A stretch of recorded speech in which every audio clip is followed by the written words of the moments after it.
Hello जी, नमस्ते, good morning सबको। आशा करती हूँ आप सब लोग बहुत अच्छे होंगे और अपना ध्यान रख रहे होंगे। धीरे धीरे ठंड बढ़ रही है और कृपया करके पानी पीते रहें। तो आज का जो मेरा टॉपिक है वो ये है कि हर जो भी इंसान शहर में आके आज बसा बसा हुआ है, तो हम में से अधिकतर लोगों का ये होता है कि हमारा गाँव में जो जिस भी गाँव से बिलोंग करता है, जिस भी स्टेट से, उसकी अपनी कुछ ना कुछ पैतृक संपत्ति रहती है, अपनी जन्मभूमि होती है वो। तो मेन जो ये है कि हम शहर में आते हैं कि हमें यहाँ पे साधन मिलता है, फैसिलिटीज़ है यहाँ पे अपने जीवन में आगे बढ़ने के लिए।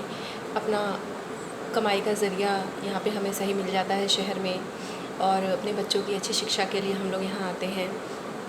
फिर हर इंसान के अंदर एक ये ललक रहती है कि हमारा खुद का अपना सर पे एक छत हो, लेकिन कुछ लोग तो अपनी कमाई से बना लेते हैं, लेकिन हम लोगों की हर कोई चाहता है अच्छे से अच्छा। और इस जल्दीबाजी के चक्कर में हम लोग क्या करते हैं, सब लोग नहीं करते लेकिन अधिकतर लोग ये गलती करते हैं। तो मेरा माता पिता से हाथ जोड़ के ये अनुरोध है कि प्लीज़ ऐसी गलती ना करें। हम लोग आए दिन देख रहे हैं, न्यूज़ में ये चीज़ें सुनने को आती हैं, हमारे समाज में क्या क्या हो रहा है, क्या क्या घटनाएं घट रही हैं। अपने गांव की ज़मीन को, अपने घर को, जो हमारे पुरखों का है, हमारे पूर्वजों ने हमें दिया है, तो उसे ना हटाएं, क्योंकि उसको हटा के हमने शहर में तो ले लिया। जिन बच्चों के लालन पालन के लिए हम लोगों ने दिन रात एक किया, कल को जब बच्चे वो बड़े होते हैं, उनकी शादी होती है, क्योंकि बच्चे जब तक छोटे हैं तब तक तो हम उनको कंट्रोल कर सकते हैं, लेकिन जब वही बच्चे बड़े हो जाते हैं तो उनकी एक अपनी संगति होती है, एक उनका सोसाइटी होता है, उनके अपने फ्रेंड्स होते हैं, बच्चे एक दूसरे से सीखते हैं। फिर जब शादी होती है, एक लड़की जब बहू बन के आती है, तो सारी बहुएं तो ख़राब नहीं हैं, लेकिन अधिकतर ये देखने में आता है कि हमारा लड़का कितना भी अच्छा है, लेकिन अगर बहू के अंदर इंसानियत नहीं है, अगर वो स्वार्थी निकली, तो फिर वो लड़के को भड़काना शुरू करती है कि तुम्हारी माँ ऐसी, तुम्हारे पिताजी ऐसे।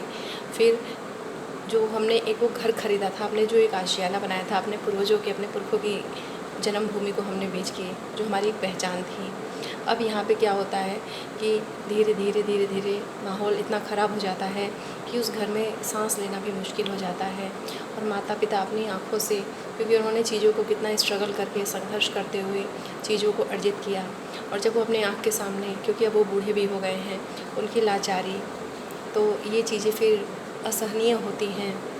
तो बस यही आप लोगों से अनुरोध है कि प्लीज़ आपका जहाँ पे भी है अपनी जन्मभूमि, कितना पैसा हमें उससे मिल जाएगा, लेकिन कम से कम एक हमारे सर पे ठिकाना तो है, एक हमारा वहाँ पे समाज है। और जब हम लोग बुज़ुर्ग हो जाते हैं, जब शरीर ये कमज़ोर हो जाती है, हम अपने समय में जिन लोगों के साथ हमारी जान पहचान है, हमारा जो भी समाज रहा है, तो बुढ़ापे में ये होता है कि एक सहारा रहता है एक दूसरे का, जिसकी जहाँ पे भी अपनी जन्मभूमि है और जान पहचान होता है हमारा समाज में, तो एक सहारा बनता है हमारा। तो प्लीज़ ऐसी गलती ना करें, अपने पुरखों की ज़मीन को, अपनी जन्मभूमि को ना बेचें।